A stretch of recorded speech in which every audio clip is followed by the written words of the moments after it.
You ever been terrified of saving over a colleague's work? Or maybe you've named a file something like report underscore final underscore v2 actually final. Yeah, me too. Well, today we're going to look at the tool that turns all that project chaos into calm, controlled collaboration. Let's dive in. So let's start with a problem that I bet every single one of us has run into when you're trying to get a project done with other people. You know, a programming instructor really hit the nail on the head with this one. It's so simple, but it's so true, right? It doesn't matter if you're writing code, a research paper, or even just a presentation, the second you have multiple people touching the same files, things can get messy fast. This probably looks painfully familiar.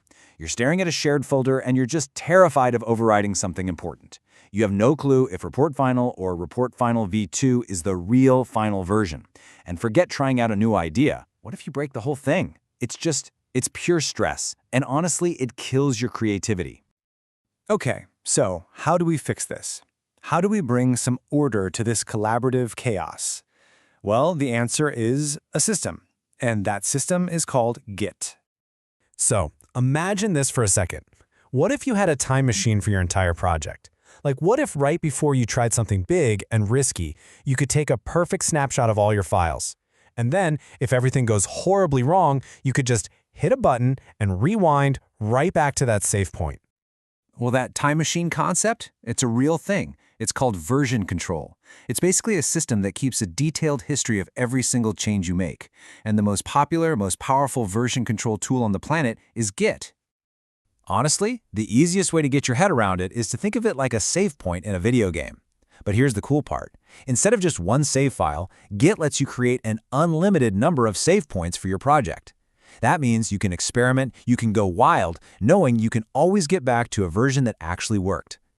All right, so how do you actually create one of these save points? It really just boils down to this super simple three-step workflow that you're going to use all the time. So here's how it works. First, in your project folder, you just run git init one time. That's it. You're just telling Git, hey, pay attention to this folder. After that, your life is basically a two-step dance. After you've made some changes you're happy with, you use git add to choose which files you want in your next save point. Think of it like putting items into a shopping basket. Then, git commit takes the picture. It saves everything in that basket forever, along with a little note from you explaining what you changed. So you add your files, then you commit them. That's the rhythm. Now, the key thing to remember here is that you are totally in control. Git never, ever saves anything automatically. And that's so important, right? Because you don't want to save a broken version of your work. You work, you get things to a good spot, and then you tell Git, okay, make a save point now. So up to this point, we've only been talking about managing your own work on your own computer. But the real magic of Git, the reason it took over the world, is what happens when you start working with a team. To get how collaboration works, you just need to understand two places. You've got your local repository, that's your project folder on your machine. It's your private little sandbox where you can do whatever you want. And then there's the remote repository. Think of that as the official copy, the central hub that's usually hosted online on a site like GitHub where the whole team syncs up. The entire workflow is just this simple rhythm. First, you pull down any new changes your teammates have made from that central hub. Then, you do your own work on your machine, making as many of those local save points as you need. And then, once your piece is perfect, you push your changes back up to the hub for everyone else to get. So you pull, you work, you push. That's it. That's how everyone stays in sync without stepping on each other's toes. Okay, let's bring this all home. We started out in that world of chaos, so what does this new world of control actually give you? What's the payoff?